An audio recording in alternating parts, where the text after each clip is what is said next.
Hello বন্ধুরা, কেমন আছো তোমরা সবাই? ভ্যারাইটি অফ লাইফ থেকে আমি মনমন তোমাদের সাথে আরও একবার। দেখো এই মাছগুলো কি কেউ কি চিনতে পারছো? এটা হচ্ছে ট্যাংরা মাছ। আজকে ট্যাংরা মাছের ঝাল তেল হবে, তেল ঝাল ঝাল তেল কিছু একটা হবে। তো আসো আমি তোমাদের সাথে সেটাই শেয়ার করব।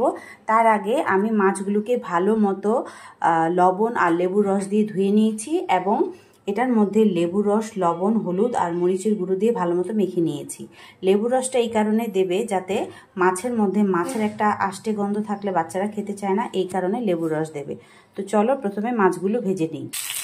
মাছগুলো সুন্দর করে ভেজে নেব।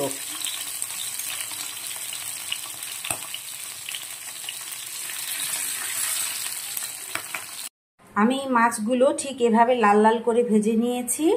এখন মূল রান্নায় চলে যাব।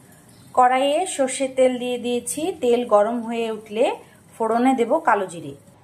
তেল গরম হয়ে গেছে, দিয়ে দিচ্ছি সামান্য কালো জিরে ফোড়ন। কালো জিরেটা ভাজা হওয়া পর্যন্ত অপেক্ষা করব। কালো জিরেটা হয়ে গেলে দিয়ে দেব সরিষা বাটা। এখানে 3 চামচের মতো সরিষা বাটা আছে। সরিষা বাটাটা ভালো মতো ভেজে নেব।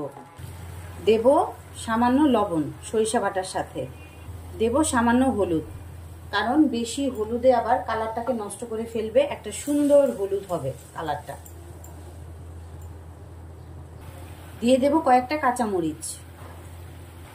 যেহেতু এটা তেল ঝাল ট্যাংরা মাছ, তাই দিয়ে দিলাম সামান্য একটু মরিচের গুঁড়ো। সর্ষে বাটাটা তেলের সাথে ভালো মতো কষানো হয়ে গেছে, তেলও ছেড়েছে। দিয়ে দিচ্ছি মাছের জন্য ঝোল। আর অবশ্যই গরম জল ইউজ করবেন আপনারা, কারণ আমি গরম জলটাই প্রিফার করি। তাতে তরকারির কালারটাও সুন্দর থাকে আর রান্নাটাও ঝটপট হয়ে যায়। এখন ফুটে ওঠা পর্যন্ত ঝোলটা অপেক্ষা করব। ঝোলটা ফুটে উঠেছে, এখন একে একে মাছগুলো ছেড়ে দেব। মাছগুলো সব ঝোলে দিয়ে বিছিয়ে দিলাম। একটু ফুটে ওঠার পর তারপর লবণটা টেস্ট করব।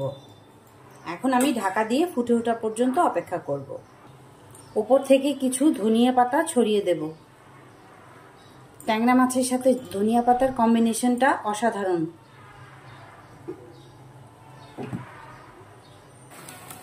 মাছের ঝোলটা কি সুন্দর ফুটে উঠেছে, মাছগুলোও ভালো মতো সেদ্ধ হয়ে গেছে, একটা সুন্দর স্মেল আসছে। এখন আমি সার্ভ করে নেব। আমি ট্যাংরা মাছটা সার্ভ করে নিয়েছি, আমার রান্নাও শেষ হয়ে গেছে। আর আমি লেবু পাতা দিয়ে ট্যাংরা মাছটা সার্ভ করেছি, খেতে দুর্দান্ত লাগে। গরমকালের কিছু কিছু খাবারে লেবু পাতা ইউজ করলে, বিশেষ করে গুঁড়া মাছের মধ্যে, ছোট মাছের মধ্যে খেতে অসাধারণ লাগে। আমার তো খুব ভালো লাগে। আপনাদের কার কেমন লাগে অবশ্যই আমাকে কমেন্ট করে জানাবেন। আর ট্যাংরা মাছের আরও কি কি নতুন রেসিপি আছে সেটাও আমাকে অবশ্যই কমেন্ট করে জানাবেন।